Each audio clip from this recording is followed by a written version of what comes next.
High Coordinator Thesara looked at the holographic display with growing fear. Red dots covered the star map, each one showing a world that no longer existed. The Devourers had come from beyond the galaxy's edge and nothing could stop them. The creatures were not alive in any way the Zilani understood life. They were machines, but machines that could think and learn and grow. Each time the Zilani tried to fight them, the metal beasts adapted. Weapons that worked once never worked again. "How many ships do we have left?" Thesara asked her aide, a young Zilani named Corvin whose scales had turned pale blue with stress. 43 battle cruisers, my lady. 112 support vessels." Corvin's voice shook as he spoke.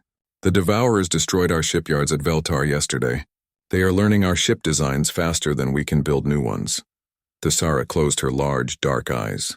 The Zilani had ruled this part of space for 3,000 years. They were a peaceful people who loved art, music, and the beauty of the stars.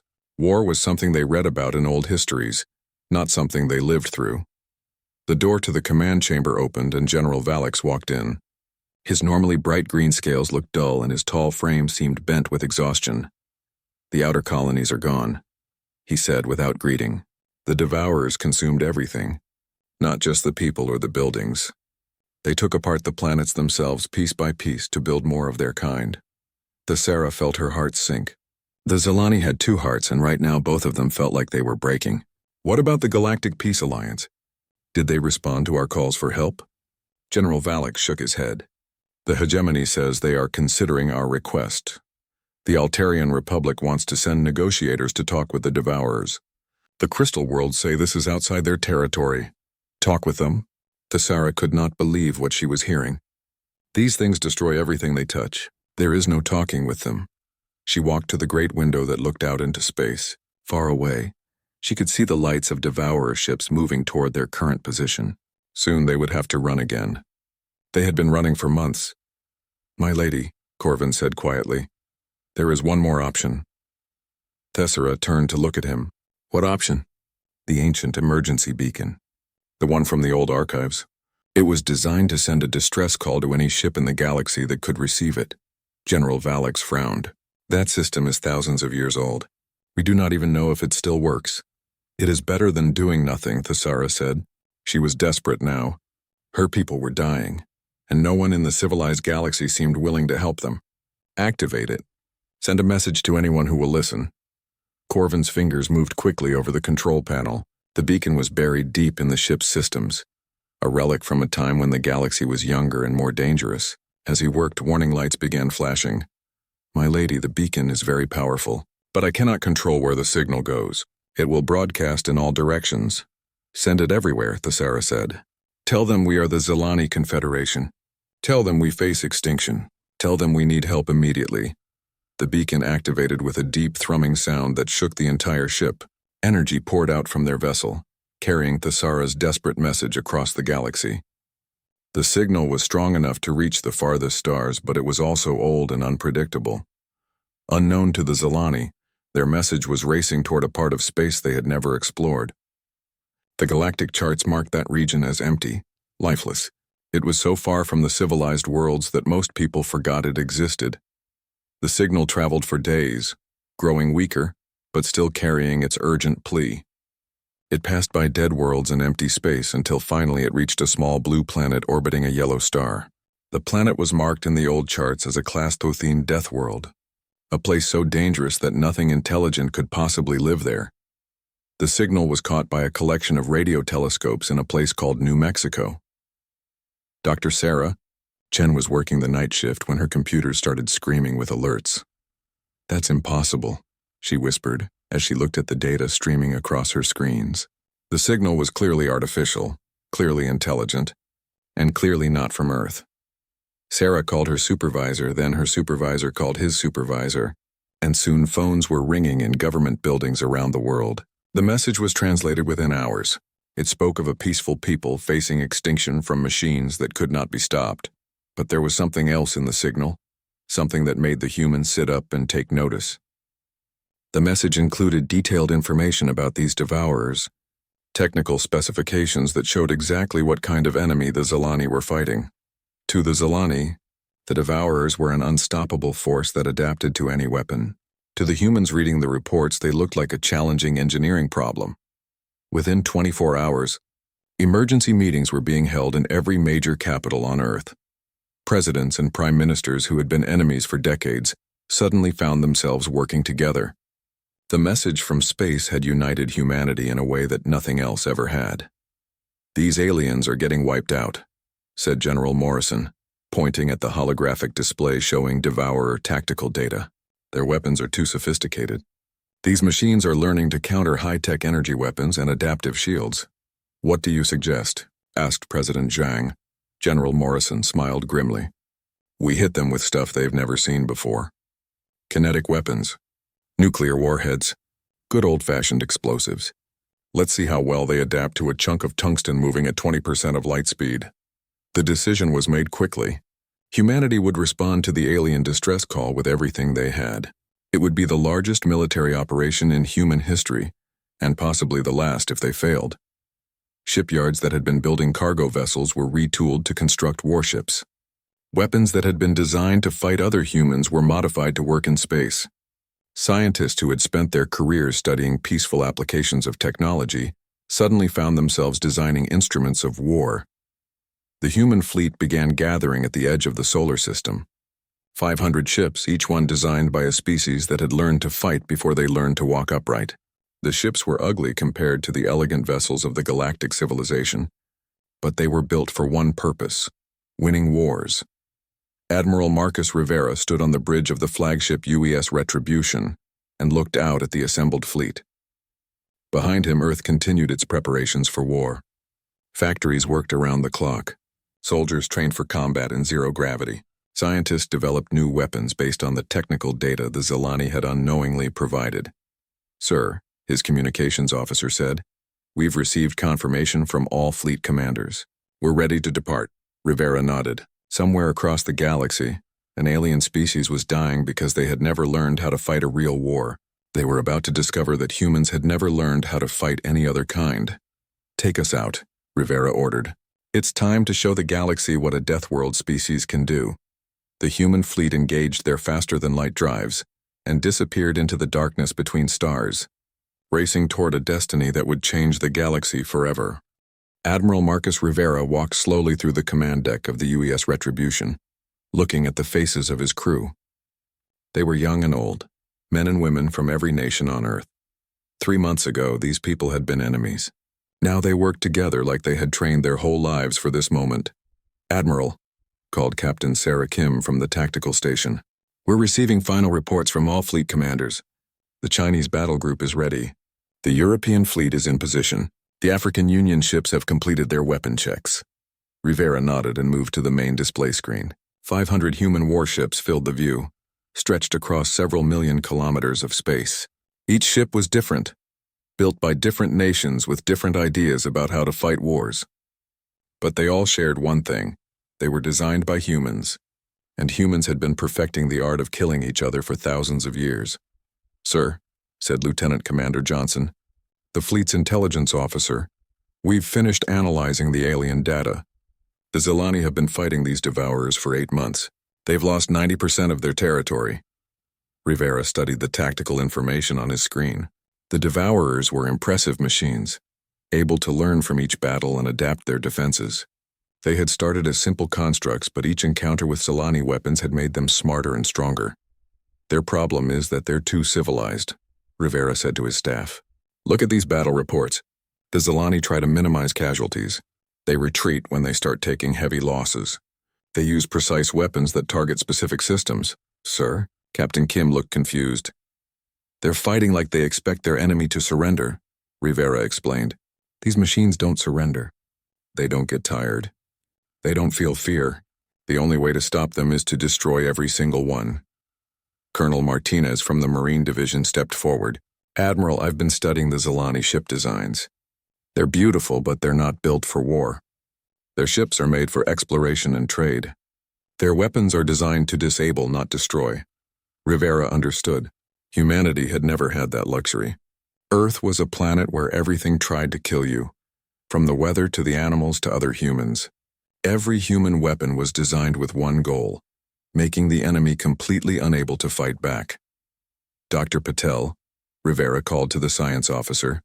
What's your assessment of Devourer technology? Dr. Patel pulled up a holographic display showing the enemy machines. They're adaptive, sir, but in a limited way. They learn to counter energy weapons by developing better shields. They learn to avoid kinetic weapons by improving their movement patterns. But their learning is based on previous encounters. And we're about to give them encounters they've never had before, Rivera said with a grim smile. The communication system crackled to life. Admiral Rivera, this is General Thompson at Fleet Command. You are authorized to engage the enemy with extreme prejudice. Rules of engagement are simple. Save the aliens, destroy everything else. Understood, Command, Rivera replied. What about communication with the Zilani? Negative. Go in dark and assess the situation first. We don't know how these aliens will react to meeting humans. For all we know, they might think we're another enemy species. Rivera could understand that concern. Humans didn't look like the peaceful aliens in science fiction movies. They were predators, with forward-facing eyes and teeth designed for tearing meat. Their ships reflected this nature, angular, armored, covered with weapon systems. All ships, this is Admiral Rivera, he announced over the fleet communication channel. In 6 hours, we will engage an enemy that has destroyed worlds and killed billions of aliens. These devourers have adapted to fight a civilized enemy. They have never fought humans. He paused, looking out at the fleet assembled around him. Ships from nations that had been at war just years before now flew in formation, united by a common purpose. Remember, we are not just fighting for Earth anymore. We are fighting for an alien species that called for help. We are fighting to show the galaxy what humanity can do when we work together. Every ship in this fleet represents the best of human technology and human spirit. Captain Kim brought up the navigation display. Sir, we have the coordinates of the Zilani distress signal. The journey will take us 3 days at maximum jump speed. Dr. Okafor, Rivera called to the xenobiology expert. What should we expect from the aliens? Dr. Okafor consulted her tablet. Based on their transmission patterns and language structure, the Zilani appear to be a peaceful species.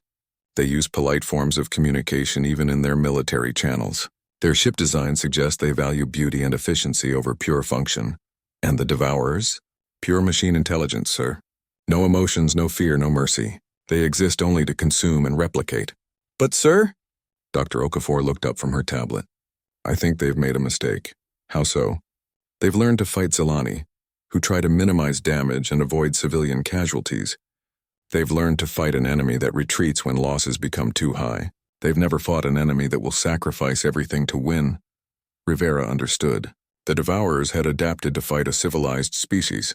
They were about to encounter humans who had crawled out of the most dangerous planet in the galaxy and learned to survive by being more dangerous than anything else.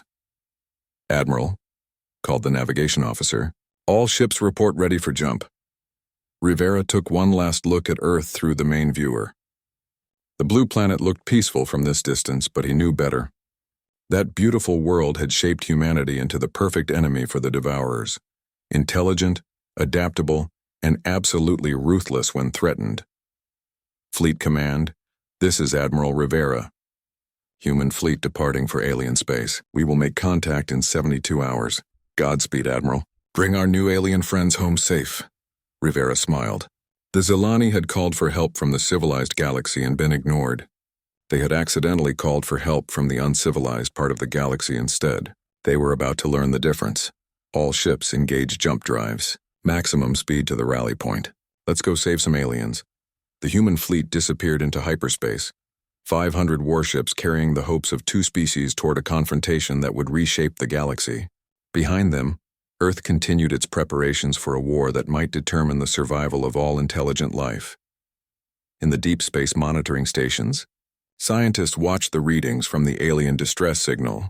It was getting weaker, which meant the Zilani were losing their fight. The humans would arrive just in time, or they would arrive to find only machines feeding on the remains of a dead civilization. Either way, the Devourers were about to meet an enemy unlike anything they had ever encountered, a species that had learned to fight wars of extinction and win them. The human fleet dropped out of hyperspace at the edge of the Thessera system like thunder, breaking across a quiet sky.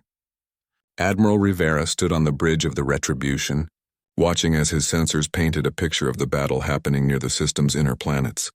My God, whispered Captain Kim, staring at the tactical display. There are thousands of them. The Devourer fleet filled the space around the fourth planet like a swarm of angry insects. Each machine was the size of a human destroyer, black metal shapes that seemed to absorb light rather than reflect it. They moved in perfect coordination, flowing around the defending Zilani ships like water around rocks. "Sir," called Lieutenant Torres from the sensor station, "I'm reading 47 Zilani vessels. They're retreating toward the inner system, but the Devourers are cutting off their escape routes." Rivera watched the battle unfold on his screens. The Zilani ships were beautiful, their hulls made of what looked like living crystal that caught and refracted the light of the local star. They moved with grace like dancers performing in the void of space, but they were losing. "Admiral," Dr. Patel said from her science station, "the Zilani weapons are having minimal effect. They're using some kind of energy beam that's designed to disable rather than destroy. The Devourers adapt to each hit and become more resistant. And the Devourer weapons? Devastating, sir. They're using focused gravity waves that tear ships apart at the molecular level. Very efficient, very deadly." Rivera nodded grimly. The Zilani were fighting a civilized war against an enemy that didn't understand civilization. It was like bringing a sword to a gunfight, except the enemy kept getting better at avoiding swords. "Fleet positions?" he asked. "All ships in formation, sir," Captain Kim reported. "We're currently 2 million kilometers from the battle zone. The enemy hasn't detected us yet." Rivera looked at the display showing both fleets. The Zilani ships were elegant and graceful, moving like living things through space. The Devourer ships were angular and efficient, looking like tools designed for a single purpose.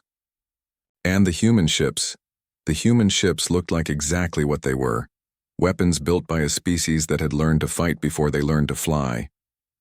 They were covered in armor plating, bristling with weapon systems designed to take punishment and keep fighting. Next to the beautiful Zilani vessels, they looked crude and brutal. "Sir," called Commander Johnson from intelligence, "we're intercepting Zilani communications. The translation software is working, but the language is very formal, very polite. Even in the middle of a battle, they're using honorific titles and respectful greetings." "What are they saying?" "The fleet commander is requesting permission to retreat to the third planet. She's apologizing for the casualties and asking for forgiveness from her crew for leading them into danger." Rivera shook his head. These aliens were too civilized for their own good. In the middle of a fight for survival, they were still being polite to each other. "Admiral," Dr. Okafor said urgently, "the Devourers are moving to surround the Zilani fleet. If they complete that maneuver, the aliens will be trapped." Rivera had seen enough. "All ships, this is Admiral Rivera. Target the Devourer fleet only. I repeat, engage only the black ships. The crystal ships are friendlies. Weapons free." The human fleet opened fire. Railguns mounted on the heavy cruisers hurled tungsten projectiles at 20% of light speed. Nuclear-tipped missiles streaked across the void, their drives burning bright against the darkness of space. Particle beam weapons designed to crack asteroids lanced out with deadly precision. The effect on the Devourer fleet was immediate and devastating. Ships that had adapted to resist Zilani energy weapons found themselves facing solid metal, traveling at relativistic speeds. Their advanced shields, designed to deflect coherent energy, were useless against simple kinetic force. The first volley from the human fleet destroyed 30 Devourer ships outright. The machines tried to adapt, changing their formation and adjusting their defensive systems, but the humans were already firing again with different weapons. "Target destroyed," Captain Kim announced as another group of Devourers vanished in nuclear fire. "Sir, they're trying to adapt to our weapons, but we're using too many different types. Every time they adjust to one system, we hit them with something else." Rivera smiled. This was exactly what humans were good at, overwhelming an enemy with variety and volume. The Zilani fought with elegant precision. The Devourers fought with adaptive efficiency. Humans fought with chaos and overwhelming force. On the Zilani flagship, High Coordinator Thessera watched in shock as the unknown fleet tore through the Devourers like paper. Her aide, Corvin, stared at the tactical display with his mouth open. "Who are they?" Corvin whispered. "Those ships. They don't match any known design in the galactic database." Thessera studied the new arrivals. Their ships were ugly by Zilani standards, all sharp angles and rough surfaces. But they were destroying the Devourers with frightening efficiency. Each human vessel seemed to carry more weapons than an entire Zilani battle group. "Admiral," her fleet commander reported, The unknown ships are using projectile weapons and nuclear devices. I've never seen anything like it. They're fighting like barbarians. Effective barbarians, Thessera corrected. Patch me through to their fleet commander. It took several minutes to establish communication. The unknown ships were using primitive radio signals instead of the elegant quantum entanglement channels that civilized species preferred. When the connection finally opened, Thessera found herself looking at the bridge of an alien ship. The creatures on the screen were bipedal, roughly the same size as Zilani, but there the similarities ended. They had forward-facing eyes like predators, and their teeth were clearly designed for eating meat. Their skin came in different colors, and they had hair growing from their heads in various patterns. The one who seemed to be in command stepped forward. He was wearing what looked like military armor, and his face bore several scars. When he spoke, his voice was deep and rough. "This is Admiral Rivera of the Human Federation Fleet. We received your distress signal. Are you the Zilani?" Thessera struggled to find words. These beings looked like something from a nightmare, but they had just saved her people. "Yes, I am High Coordinator Thessera of the Zilani Confederation. We sent a call for help to the Galactic Peace Alliance." "Never heard of them," Rivera said bluntly. "We got your message on Earth, figured you could use some help." "Earth?" Thessera felt her heart skip a beat. "But that's in the Deathworld sector. Nothing civilized can live there." She saw what might have been a smile cross the alien's scarred face. "Well, that depends on your definition of civilized. Right now, we need to finish cleaning up these devourers. Can your ship stay clear while we work?" Thessera looked at her tactical display. The human fleet was systematically destroying the remaining devourers with methods that seemed completely insane by galactic standards.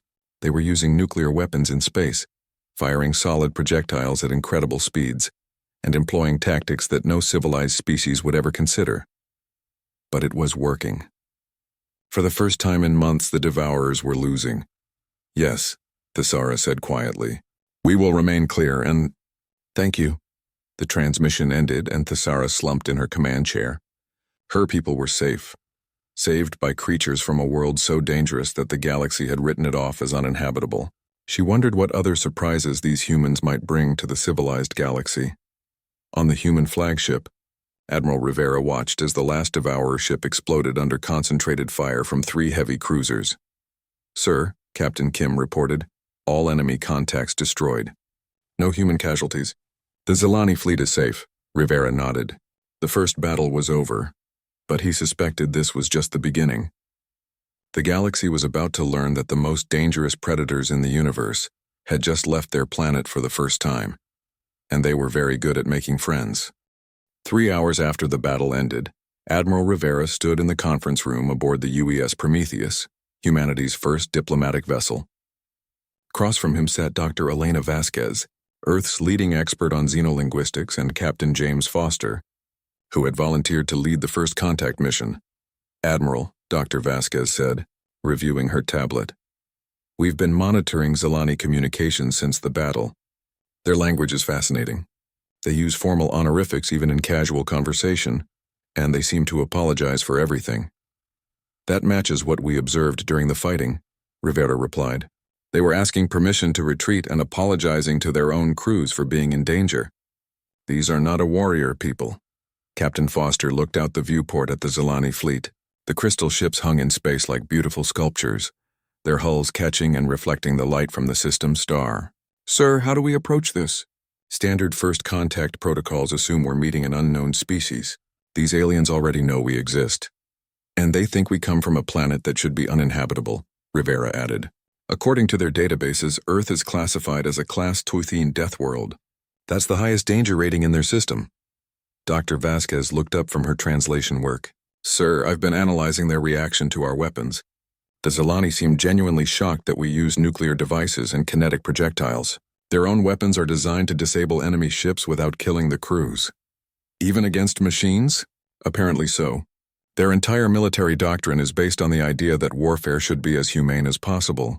They literally cannot understand why we would build weapons designed to completely destroy an enemy." Rivera sat down heavily in his chair. These aliens were so civilized that they fought wars politely. No wonder they were losing to the devourers. "Dr. Vasquez, can you establish communication with their flagship?" "Yes, sir. I've created a basic translation protocol. It's not perfect, but it should allow for simple conversation. Do it. Captain Foster, you're with me. Let's go meet our new alien friends. The view screen activated, showing the bridge of the Zalani flagship. High Coordinator Thesara sat in an elegant chair that seemed to be grown rather than built. Her skin was covered in small iridescent scales that shifted from blue to green in the light. Her large dark eyes showed intelligence and curiosity, but also fear. Greetings, High Coordinator, Rivera said, trying to keep his voice gentle. I am Admiral Marcus Rivera, commander of the Human Rescue Fleet. This is Captain Foster and Dr. Vasquez. Thesara inclined her head in what was clearly a formal bow. Honored Admiral Rivera, I am deeply grateful for your assistance. May I ask, are you truly from the world called Earth? We are, Rivera confirmed. We received your distress signal 3 days ago. We came as quickly as we could, but Earth is... Thesara paused, clearly struggling with the concept. Our records show that Earth is a Class 2 death world. The atmospheric composition alone should be lethal to intelligent life. The gravity is too strong, the radiation levels too high, the weather patterns too violent. Dr. Vasquez leaned forward. High Coordinator, perhaps we have different ideas about what makes a world habitable. Could you tell us about your homeworld? Zelanos is a garden world, Thesara replied. Stable climate, gentle weather, peaceful wildlife. The most dangerous creature on our planet is the grass tiger, and it only weighs 30 kilograms. Captain Foster tried not to smile.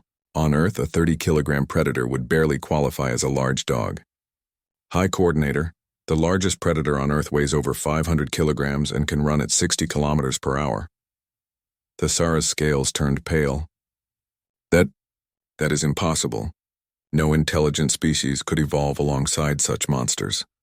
Actually, Dr. Vasquez said, we think growing up with those monsters is what made us intelligent. We had to learn to cooperate and use tools just to survive. Rivera decided to change the subject before they scared the aliens too badly. High Coordinator, we need to discuss the Devourer threat. Our intelligence suggests this was just one fleet. There may be more. You are correct, Admiral, Thesara said, her scales returning to their normal blue-green color. Our scouts report at least 12 more Devourer fleets moving through this sector. They have consumed 17 of our worlds and show no signs of slowing down. Have you contacted other species for help? We sent requests to the Galactic Peace Alliance, the Hegemony, and the Crystal Worlds Federation. They all promised to consider our situation, but none have sent military aid. Captain Foster frowned. Why not? Because warfare on this scale has not occurred in our region of space for over 2,000 years, Thesara explained. Most civilized species have limited military capabilities. We are primarily explorers, traders, and artists. What about the species that do have military forces? The warrior races exist, but they are considered barbaric by galactic standards. Most civilized worlds refuse to associate with them. Rivera was beginning to understand the problem. The galaxy had become so peaceful that it had forgotten how to fight real wars. When a genuine threat appeared, they had no idea how to respond. High Coordinator, he said, we would like to establish formal diplomatic relations between humanity and the Zalani Confederation. We are willing to help you fight the Devourers, but we need to understand the full scope of the threat. I would welcome such an alliance, Thesara replied. But I must warn you, Admiral, the galactic community will not understand your methods. The way you destroyed the Devourer fleet, it was effective, but it was also terrifying. Terrifying how? You used nuclear weapons as standard armament. You fired projectiles that could destroy planets. Your tactics showed no concern for minimizing casualties or preserving enemy equipment for study. By galactic standards, your warfare methods are considered barbaric. Dr. Vasquez looked at Rivera. This was going to be a problem. Humanity would be seen as savage by the very people they were trying to help. High Coordinator, Rivera said carefully, we understand that our methods may seem extreme, but we come from a world where survival requires extreme measures. We have learned that sometimes the only way to preserve life is to be willing to take it. I am beginning to understand this, Thesara replied, but you should know that your arrival will change everything. The galaxy has been peaceful because it has been weak. If humanity joins the galactic community, that peace may end. Not necessarily, Captain Foster said. On Earth, we've learned that peace is only possible when good people are strong enough to protect it from those who would destroy it. Thesara considered this. You believe that strength prevents war rather than causing it? When the strong protect the weak, yes, Rivera said. We're not conquerors, High Coordinator. We're protectors, but we protect by being more dangerous than the things that threaten innocent people. The Devourers have never faced an enemy like humanity, Thessera mused. They learned to counter sophisticated weapons and elegant tactics. But your weapons are not sophisticated. They are simply overwhelming. Exactly, Dr. Vasquez said. Humans learn to survive by being unpredictable and using overwhelming force. We're not smarter than these machines, but we're more chaotic. I would like to propose an exchange, Thessera said after a moment. Human military advisors could help us develop more effective tactics. In return, we could share our technology and introduce you to the galactic community. That sounds reasonable, Rivera agreed. But first, we need to deal with those other Devourer fleets. How many ships do you estimate they have in total? Our best intelligence suggests approximately 50,000 vessels. The human officers exchanged glances. That was a lot of ships even for Earth's military. High Coordinator, Rivera said. We're going to need reinforcements from Earth. And we're going to need to move fast before the Devourers adapt to our tactics. I understand, Admiral. But I should warn you about something else. What's that? The galactic community will want to meet with humanity. When they learn that a Deathworld species has developed interstellar travel and military technology, they will either want to study you or control you. Rivera smiled grimly. Let them try. High Coordinator. Humanity has been dealing with bullies for its entire history. The galaxy is about to learn what happens when you threaten people under human protection. The first diplomatic contact between humanity and the Zilani had gone better than anyone expected, but both species knew this was just the beginning of a relationship that would change the galaxy forever. 6 months after first contact, Admiral Rivera stood on the observation deck of Unity Station, the first joint human-Zilani facility ever built. Through the massive viewport, he could see ships from both species working together in space. Human engineers in bulky armor suits worked alongside Zilani technicians whose environmental suits looked more like works of art. Admiral, said Captain Foster, approaching with a tablet full of reports, the Galactic Council has finally agreed to meet with our delegation. They want to discuss humanity's role in the galaxy. Rivera nodded but didn't look away from the viewport. In the distance, a human heavy cruiser was being retrofitted with Zilani shield technology, while a Zilani science vessel received human armor plating. The two technologies shouldn't have worked together, but somehow they did. Any word from the Devourer front? General Martinez reports complete success in the Veltar system. The machines tried to adapt to our new hybrid weapons, but they can't keep up with the rate of innovation. We're not just using human tactics anymore. We're using human creativity combined with Zilani precision. Rivera smiled. The partnership between the two species had exceeded everyone's expectations. Human military doctrine provided the aggressive strategies needed to defeat the Devourers, while Zilani technology offered elegant solutions to complex problems. Together they were unstoppable. The door to the observation deck opened and High Coordinator Thessera entered. Over the past months, she had become more than an alien ally. She was a friend. Her scales had brightened to a healthy blue-green, and she moved with confidence rather than the fear Rivera had first seen in her. Admiral, she said, approaching the viewport, I have interesting news from the council meeting. Good news or bad news? Both, Thessera replied. The good news is that they acknowledge humanity's right to exist and travel in galactic space. The bad news is that they want to place restrictions on human military technology. Captain Foster looked up from his tablet. What kind of restrictions? They want humans to limit nuclear weapons to defensive use only. They want all human ships to carry Galactic Peace Authority observers. And they want humanity to agree to use only proportional force in military conflicts. Rivera turned away from the viewport. In other words, they want us to fight like they do. Essentially, yes, Thessera confirmed. The Council is uncomfortable with human tactical methods. They believe that unrestricted human warfare could destabilize the entire galaxy. They might be right, Foster said quietly. We've developed weapons in the last 6 months that could crack planets. If we ever turned those weapons on populated worlds, we won't, Rivera said firmly. Humans don't fight wars against civilians. We fight wars against enemies who threaten civilians. I know that, Foster replied. But the Council doesn't know that. To them, we look like barbarians with nuclear weapons. Thesara moved to stand beside Rivera at the viewport. There is something else, Admiral. The Council has received reports from other sectors of the galaxy. It seems that humanity is not the only Deathworld species to achieve interstellar travel.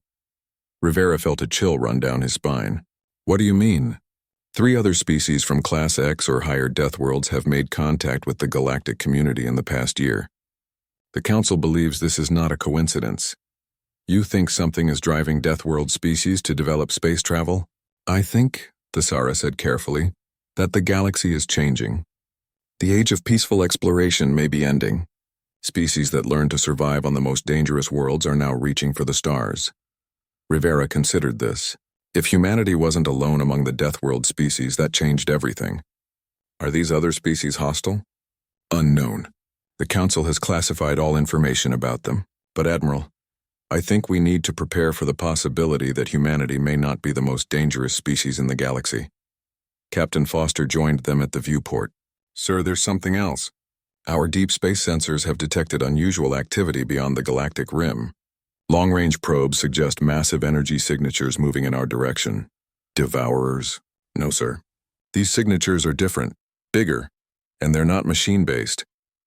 Rivera felt pieces of a larger puzzle clicking into place. First, the Devourers had appeared from beyond the galaxy. Now, other unknown entities were approaching from the same direction, and Deathworld species were suddenly developing space travel across the galaxy.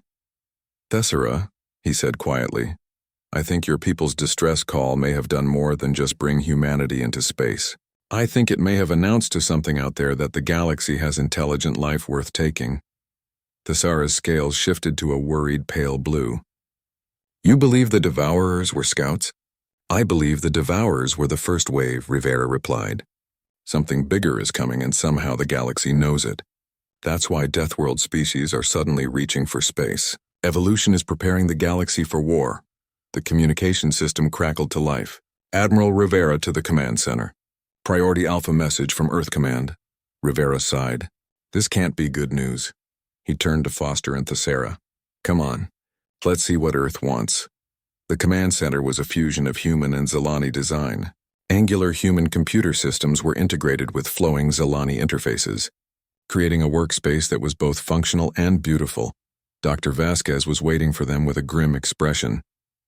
Admiral, she said without preamble, Earth has been monitoring transmissions from the Galactic Council. They know about the restrictions the Council wants to place on humanity. And the President has sent a message. Humanity will not accept limitations on our defensive capabilities, especially if there are larger threats approaching the galaxy. Rivera had expected this response. Earth had spent its entire history fighting for survival. They weren't about to give up their weapons just to make aliens feel comfortable. Dr. Vasquez, he said, prepare a message for the Galactic Council. Tell them that humanity is willing to work within galactic law, but we will not disarm in the face of unknown threats. Sir, Captain Foster said, that's essentially a declaration of independence from galactic authority. Yes, it is, Rivera replied. Thesara, will the Zilani support us? Thesara considered for a moment. Admiral, 6 months ago my people were facing extinction. Today we are stronger than we have ever been. The Zilani Confederation will stand with humanity. Even if it means conflict with the Council abandoned us when we needed help, Thesara said firmly. Humanity came to our aid when no one else would. Our loyalty is clear. Dr. Vasquez was typing rapidly on her console. Admiral, I'm also receiving reports from our exploration fleets. We've made contact with 17 other species in the past month. Most of them are peaceful traders and researchers, but 3 have specifically requested military alliances with humanity. They want our protection? They want to learn how to fight, Dr. Vasquez clarified. Word is spreading about how humans defeated the Devourers. Species that have been defenseless for millennia are suddenly interested in military technology. Rivera looked around the command center, taking in the mixture of human and alien technology, the crew members from different worlds working together, the star charts showing new alliances forming across the galaxy. Thesara, he said, I think we're looking at the birth of a new galactic order. The age of peaceful exploration is ending. The age of defended civilization is beginning. And humanity will lead this new age? Humanity will protect this new age, Rivera corrected. We're not conquerors. We're guardians. But we're guardians who understand that sometimes the only way to protect peace is to be ready for war. The communication system activated again. Admiral, we're receiving a priority transmission from the Deep Space Monitoring Station. The unknown contacts beyond the galactic rim have changed course. They're heading directly for inhabited space. Rivera looked at Thesera, then at his human crew. How long until they arrive? Estimated time of arrival, 18 months. Then we have 18 months to prepare the galaxy for whatever's coming, Rivera said. Thesera, it looks like the real war is just beginning. Outside the viewport, human and Zelani ships continued their joint patrols, protecting a galaxy that was finally learning the difference between peace through weakness and peace through strength. The age of the Deathworlders had begun, and the galaxy would never be the same. In the depths of space, something vast and hungry moved toward the lights of civilization, unaware that the soft, defenseless species it had expected to find had just gained some very dangerous protectors. The galaxy was about to discover what happened when you threatened people under human protection, and the universe was about to learn why Earth was classified as a death world.